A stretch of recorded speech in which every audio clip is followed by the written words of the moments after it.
The 6'10 Turkish small forward Hedo Turkoglu was a solid player over his 15-year career. Some may say he was unathletic and sleep on the court.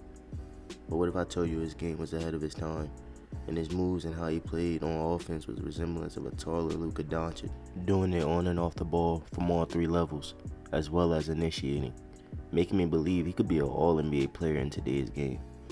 Today, we're going to be looking at some film and break down with his tenure on the Magic and how he made the game look so easy. Hedo is the true definition at playing at your own pace, making a lot of possessions look so easy, yet a lot of defenders couldn't really stay in front of him, while playing in an era where the refs held their whistle and let grown men play basketball. Hedo changed his speeds, was among one of the best in his era, starting and stopping, spot hunting with exquisite timing. Here, Hedo attacks Anthony Parker, who isn't in great position to guard the ball.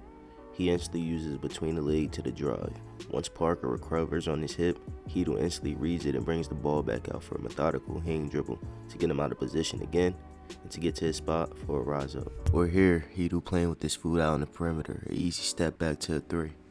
It's not his speed or athletic ability at all. It's his change of pace and him disguising his attacks with pauses and hesitations, what makes him so tough and unpredictable. Notice here he gets a screen from Dwight. Once Pierce fights through and cuts it off, Hedo brings the ball back out and initiates for another screen from Dwight. Again, once he gets that, he hauls Pierce using his body and patience, so Pierce can't recover to get to his spot for an easy and one finish. His handle was tight and elite, being a 6'10 forward and playing under that Van Gundy offense. It brought him a lot of space to operate and keeping it on the string, as he was throwing effective encounters and crossovers to change direction without having a quick twitch or first step as a smaller guard. Then once he beats his matchups, he would use his body and frame to shield any chance of recovers or block shots. His body served as a shield, being a more physical bucket and keeping defenders on his hips by using his shoulders or keeping them in jail on his backside, while keeping his dribble on a string for buckets or drawing a foul. His combination of size and length made him a great finisher, going up strong and often initiating the contact with low bumps and always taking that extra step, patiently and slowly getting as deep into the paint as he could, whether it was with a euro or just going straight up.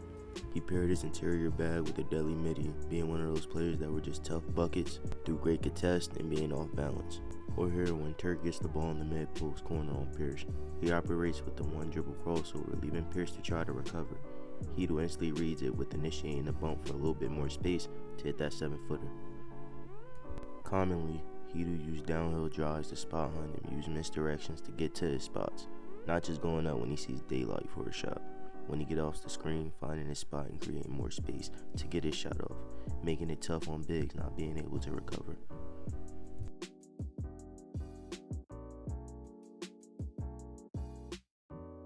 Leading us to his ability to shoot on the perimeter, adding space on the floor on and off the ball. His pull-up shooting was always momentum, going to his left and away from the hoop. And while he's not a great space creator, he did enough for his tough shots to be a success. Here he rejects the first screen going to the right because of a double, then gets one on the left, using Odom's momentum against him, faking and driving, stepping back for a three. It's plays like this where you just know in today's spaced out era who games would just flourish on the court. Or on this dagger where he's operating on an island against Thaddeus Young, as you see the defender is slightly playing the drive. Hedo uses it between the legs, walk down into a hesitation pull up, leaving the defender off balance, but recovering for a solid contest. But again, when you're a tough shot maker, all you need is a little bit of space. In his years suited up with the Magic, he averaged 14, 4, and 4 on shooting splits of 43% from the field and 38% from the three, which I believe would easily go up in today's game with the amount of space and possessions teams get. And I'm talking about an elite 3-level scorer who can self-create for his own shot and also catch and shoot at a high clip. And we have yet to talk about Turk's greatest strength on the court, and that's Turk's IQ and playmaking. And while Turk was a threat to score everywhere, he wasn't the main scorer on the team, playing more of a point forward role and initiating, hitting open shooters and lob threats. His high-level shot creation played a big threat on the defense, forcing extra attention, hard coverages, and off-ball rotations that got clustered. And it opened up high opportunities for him to put an imprint on the game as a passer. Whereas most point guards and teams' primary ball handlers at this time had height disadvantages that hurt them from making plays over the top of the defense. Like I said earlier in this breakdown, he's 6'10", which gave him a great advantage back then. Even something as simple as entry passes in the post was very underrated. Playing on the top of the pick and roll, he was great at hitting needle threaders to the roll man and dissecting the help. Just looking at this offense makes you enjoy the game back then a little more, because it was different. Not every team was doing this. Spacing on the floor, letting you and your big man work on the island, and if it wasn't there, a kick out to a shooter, leaving a team in dysfunction and scrambling. The thing about this Orlando team was they loved countering switches in the up top pick and roll, with post flashes from the big, which was a staple in getting Dwight the ball to dominate even more. But with Hedo, he could see everything else going on, which allowed him to dissect the entire court while attacking and playing chess from the perimeter. Here he gets deep in the paint. Once he sees the help man leaving the corner to cut off his drive, he zips it to Rashard for open corner three.